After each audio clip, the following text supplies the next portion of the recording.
Hey guys, my name is Courtney and welcome back to my channel. I am here with my liquid courage as always, and I just got back from happy hour, so I'm officially declaring this a Buzzed March wrap up. Remember last month in February I said that I had a really dismal reading month and I was pretty sure that March was going to slap? Accurate. I read so many good books this month. I read 5 altogether, and according to Storygraph, my average rating for all 5 of those books was a 4.1 star, which I think is pretty good. All 5 of the books that I read this month were fiction books. I read 80% of them on my Kindle because I get them from the library, and then I read one as a hard copy. And I think altogether it was something like 1,600 pages, which makes me feel like an accomplished bitch. Now, I am leaving a few books in the month of March as we head into April. I have not yet finished Empire of Pain. I still have about 6 hours left on that one, I think. I am really enjoying it though. We're starting to get closer to modern times, aka like 2001. And I actually just saw a TikTok the other day saying that 2001 was vintage now because it's over 20 years ago. Had a full mental breakdown over that. It's where like OxyContin is becoming abused, people are dying from it, getting addicted, and so it's super engaging, kind of crazy to listen to, very infuriating. I talk about it a little bit more on my vlog from last week. I am excited to finish that in April. I also still haven't finished Misery by Stephen King. I am also thinking I'll be finishing it in the month ahead. And I did DNF one book this month, and that was Light Years from Home by Chen. Light Years from Home I was really looking forward to based on the premise. Light Years from Home is about a family that goes on a camping trip, and during that camping trip some event happens and the dad and the brother go missing. The dad comes back pretty quickly after this event happens, and he claims that he was abducted by aliens, and the brother is never to be seen again. People haven't heard from him in 15 years. And in those 15 years, we have these 2 sisters, Evie and Cassie, and Evie used to be like the star of the family, very academic. She was the one that had her shit together, and once this event happens, she pretty much drops out of school, I think, and she dedicates her life to researching aliens and UFOs and getting into like the conspiracy of it because she thinks that it's going to bring her back to her brother. And then the other sister, she used to be the fuck up, but now she's the star of the family and is the one really holding it together. I don't know if it's because I started it right after I finished my 5-star read this month, or if it was the book itself, but I just had a really hard time getting into it. It starts very in this like alien world, and we're like on a spaceship and there are aliens, and we don't really have our footing there. And so for the book to start that way, I had a really hard time getting into it. And as I read a little bit further, I just couldn't connect with the characters. I couldn't find my footing with where we were. The writing was just a little bit too bare bones for dealing with this sort of like extraterrestrial sort of storyline. So that is the one that I DNF'd this month. And I figured I would just go through the books that I read in order from my lowest rated to my highest rated. My lowest rated book this month, I gave a 2.75 star, and that was The Golden Couple by Grier, Hendrix, and Sarah Peckinen. I had really high hopes going into this one. I have read all of their other books, and they are typically like a 3 to 4 star thriller for me. Nothing that really blows my mind, but still really exciting and engaging to read. This is about Avery. She is a therapist that just lost her license due to her unconventional methods, and she takes on the Bishop family, a husband and wife, And within the first page or two, the wife confesses to cheating on her husband. And that is why they are here to see Avery to try to fix their marriage. But Avery kind of suspects that there's something else like lurking under the surface of this golden couple. And of course they're called the golden couple because they are rich and they look like they have their shit together. And I just did not care about them. The only thing that these people had going for them was that they were rich. I had a really hard time connecting to them. I didn't like any of them, and I'm not a reader that has to like all of the characters, but if I don't like them, I want to hate them, and I didn't hate them either. I was really expecting something kind of wild and bonkers with this maverick therapist, and she was just sort of a therapist without boundaries. She never really pushed the envelope as far as I thought that she would.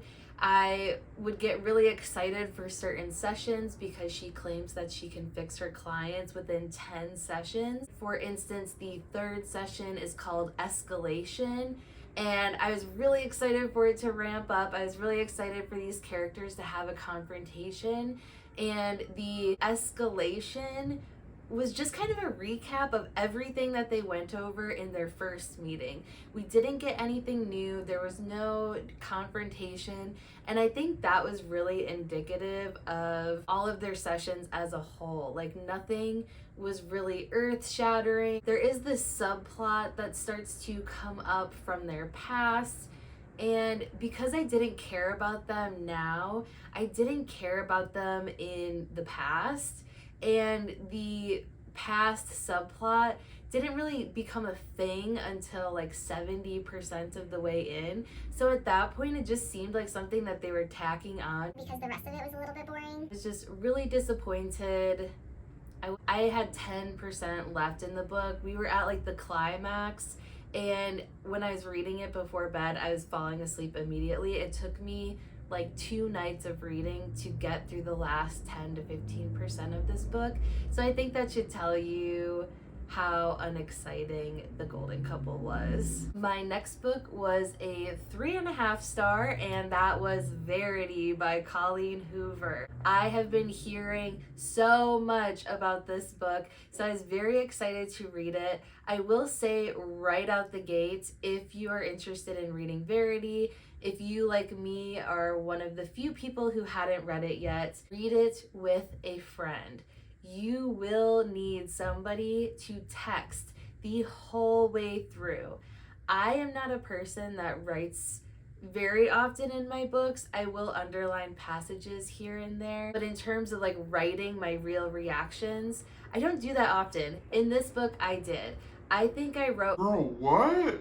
30 times in here. Verity is about a struggling writer. Her name is Lowen, and she is going through a bit of a tough patch. Her mother just passed away. She's getting evicted from her apartment, and then luckily for her, she gets approached by a publisher to finish the last 3 books in a wildly popular series written by a woman named Verity. And of course, she's getting paid a shitload of money, so this opportunity couldn't come at a better time for her. And she meets Verity's husband, Jeremy, and he makes an offer to Lowen for her to come to their house so that she can read through Verity's notes and get everything that she needs to finish this series. So Lowen goes there, and while she's going through all of Verity's notes, she uncovers a manuscript written by Verity,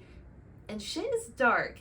It reads like an autobiography of certain tragedies that have happened in their family and what the real happenings of those things were. I don't want to say too much and give anything away, but it's very creepy, very dark. You're reading it like... While Lowen is reading these things, Verity is upstairs in this house. She has been in a bad car accident, so she is unresponsive, but Jeremy is still there to take care of her. They live with their son Crew, and so Lowen is sort of like getting into this family life in a weird way, while also reading this really fucked up manuscript that she's found, and she's trying to make heads or tails of it. There are a lot of creepy moments in this book, and I actually had a hard time rating this, because if we were going purely off of my enjoyment of reading it, like I said, I was writing in the margins, I was texting my friend ferociously every other page. If we were going based on that, this would be like a 4.5, almost 5 star. It was a very enjoyable reading experience, and it really sucks you in. But there are just certain things where I don't always love that overactive inner dialogue that the character has with herself. It is constantly going, it's constantly making really wild assumptions about how people are perceiving things or feeling about things. And so that was just a little bit annoying to be in Lowen's head. And I do have to say one spoiler thing. So I'm going to put spoiler on the screen down here. So just skip ahead till the spoiler isn't here. But I was fucking dying, guys, when Lowen is reading this manuscript and, you know, the turn has happened where she's kind of realizing what she's read and like what has happened. And Verity's note says, "Come on, Jeremy, all women don't think about sex all the time like that." And I just imagine Lowen reading this like, because the girl was literally thinking about sex every single page, and she would go from being like super terrified to super horny, and it was just very strange. But when I think about Verity, probably for the rest of my life, I will think about, come on, all girls don't think about sex. That was my 3.5 star rating for Verity. And now the last 3 books that I read this month were in the 4-star range. The first of my 4 stars was Hideout by Louisa Luna, and that was a 4.5 star for me. This is the 3rd book in the Alice Vega series. Vega has been hired by a man to find this sort of cult personality. Zeb Williams, he was a college football player, and during this big final playoffs game, he runs off the field and just keeps running, and nobody has ever heard from him since. And the guy that is hiring her is the husband of Zeb's ex-girlfriend. So Vega thinks it's a little weird, but she's not going to question it because it's easy money, or so she thinks. The last time that this football player was seen was in this tiny little town in Oregon, so Vega heads there. Within 1 day of poking around, looking for this football player, she starts seeing this weird graffiti everywhere, and when she looks it up, she finds out that it is the tags of a white nationalist group, and that there are multiple people in town who are freaking scared of these guys. So Vega puts the football player on the back burner, and she starts digging into these little Nazis in town. She is figuring out who is running this group. She is starting to integrate herself into this group and kind of going undercover to find out who these people are and try to get them shut down. And I mentioned this in my vlog, but any story that deals with white supremacists, instantly scary for me. These people creep me out. They're absolutely disgusting. And no matter what they're doing, it's scary because they're like not even human beings. They're like, ugh. And so it was scary reading her as she goes through these subreddits and she's trying to like find her way into this group and how they're finding her and finding people connected to her. It was so scary, super tense. And I love that Louisa Luna isn't afraid to hurt her main character. This is not a detective story where she's like maybe punched in the face or like grazed by a bullet or, you know, none of that like kind of stuff. She's like getting the shit kicked out of her. And it is so thrilling and like heart-stopping to read.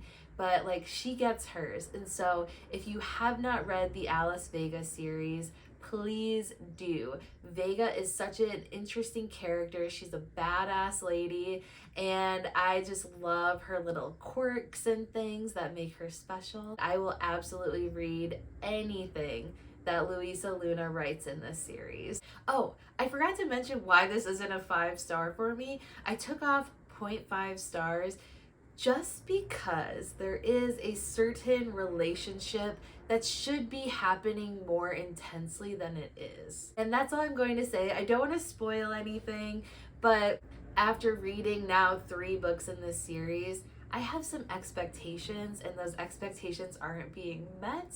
And it's not necessarily fair. This is definitely just my own personal desires as a reader.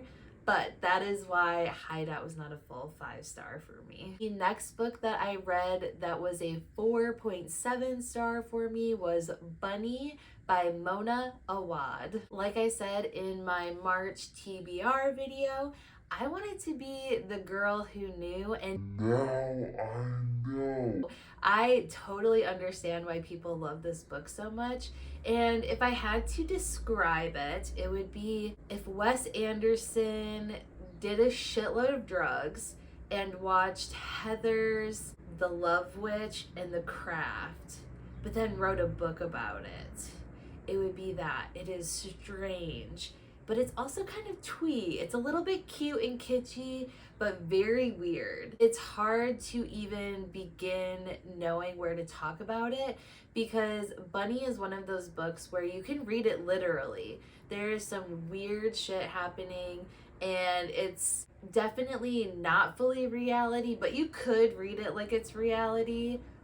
Or there's another way to read it that I don't want to say because I don't think it spoils anything, but I think that you should really just read it and discover it for yourself. Bunny is about Samantha. She is a member of this prestigious writing program in college, and in her program are 4 women, and they call themselves the Bunnies. They are cultishly obsessed with each other. They all call each other Bunny.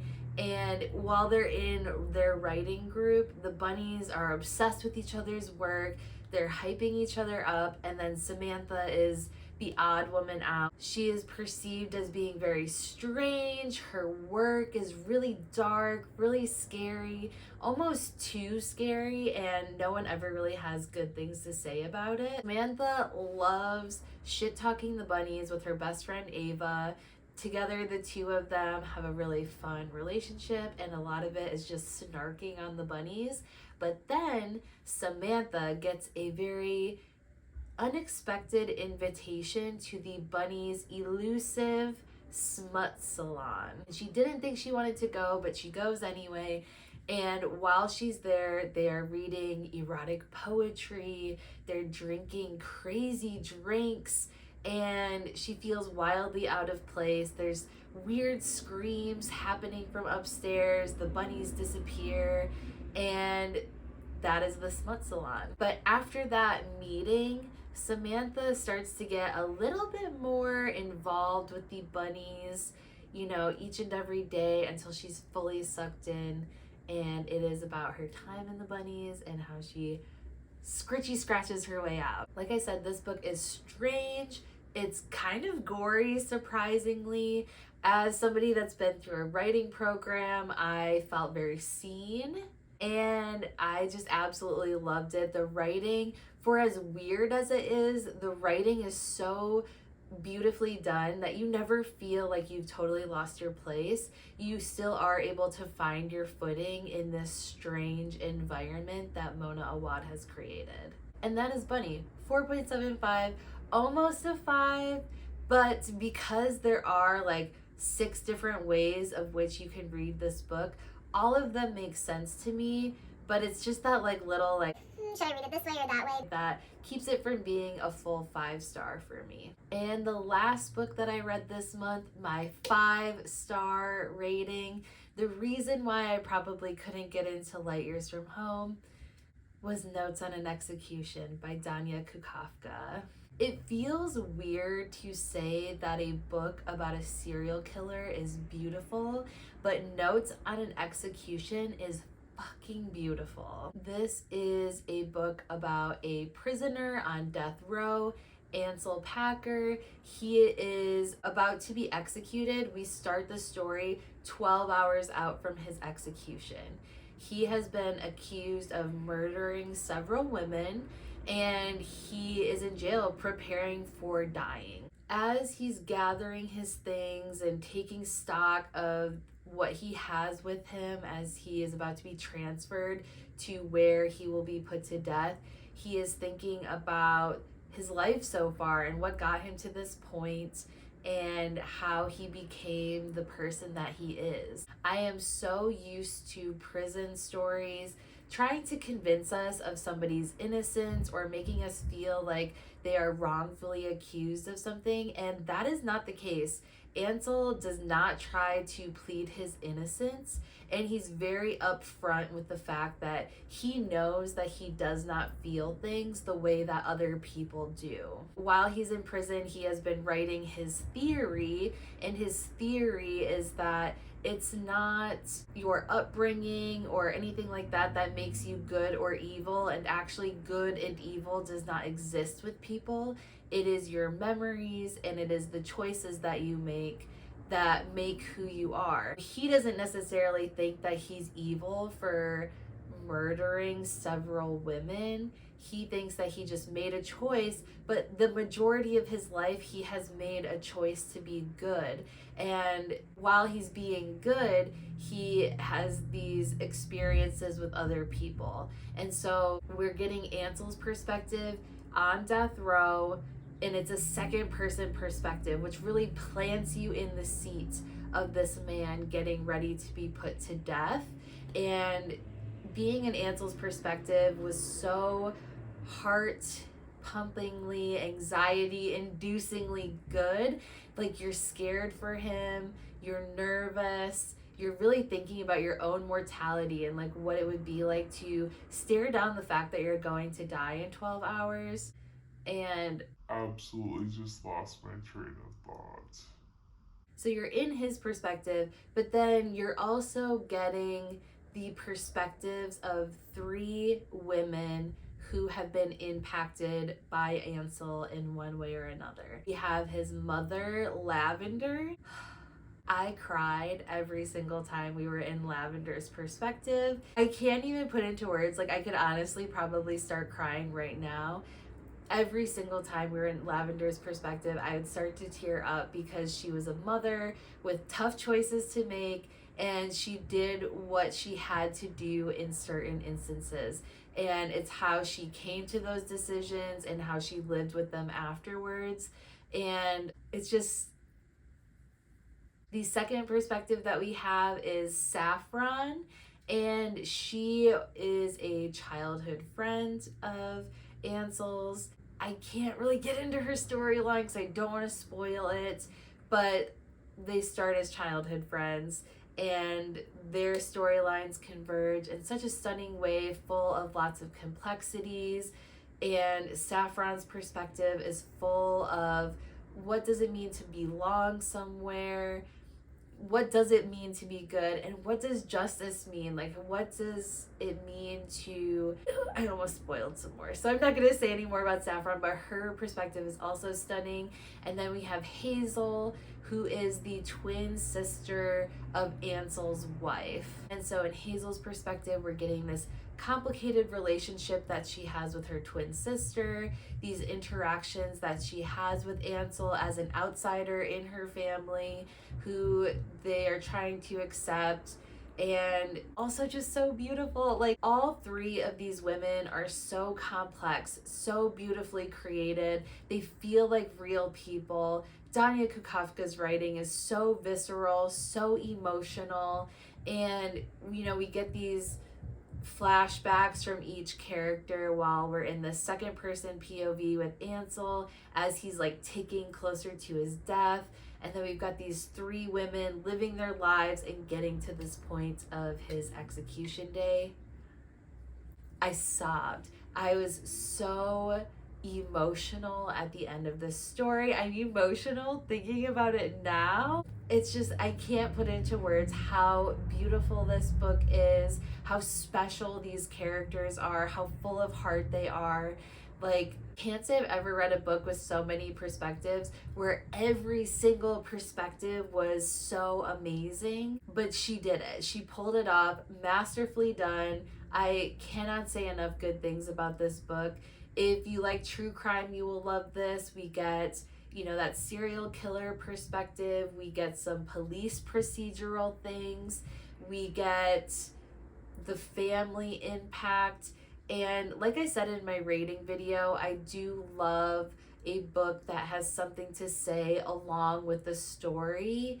And this book had a lot of really interesting discussions on belonging, family, the death penalty, what does it mean to be good and evil, what pushes people to be good and evil, white male serial killer worship, the way that people will focus so intensely on the serial killer himself and all of the mundane shit from his life that got him to that point. We analyze the killers and what their life was like and their relationships and these people that were important to them. And, we look at their whole life to figure out how they became this monster. But when we look at their victims, we only look at this one terrifying moment that happened to them. They are reduced to being murdered by this person. I thought that was a really fascinating discussion. I am a person who loves true crime, but I do feel like it is that ultimate struggle, where you consume this content, but it is based on somebody's pain and people's suffering and this horrible thing that happened to them. And so I think that Danya Kukafka, she really approaches this subject matter with a lot of curiosity, but also a lot of respect for the victims in her fictional story and what it means in the broader scope of people who consume this sort of content in general. Please buy it. I also keep forgetting to mention it. I will have all of these linked down below. I do now have affiliate links for bookshop.org. If you are ever so compelled to purchase any of the books that I talk about, I will have them linked below. I will get a small commission if you use my link. I love Bookshop. I use it whenever I can because they do give back to indie bookstores that we know and love, and they are not run by Amazon. If you are compelled to especially buy Notes on an Execution, you will want this book, so consider using that link below. I would love to hear what your favorite books are that you read in the month of March, so leave that in a comment down below. I literally would love any sort of recommendations, or if you've read any of these 5 books, what your thoughts were. I'm just excited to talk about them at any time. If you are new here, please be sure to subscribe. It is April 1st today, which means that we are officially in my birth month, and all I want for my birthday is 100 subscribers. So please subscribe if you aren't already, and also please like this video. It does give me a little bit of a boost, so that will just help me on my goal to 100 subscribers. Thank you guys so much for watching. I am going to go finish this and drink some water, and I will see you in the next one. Bye!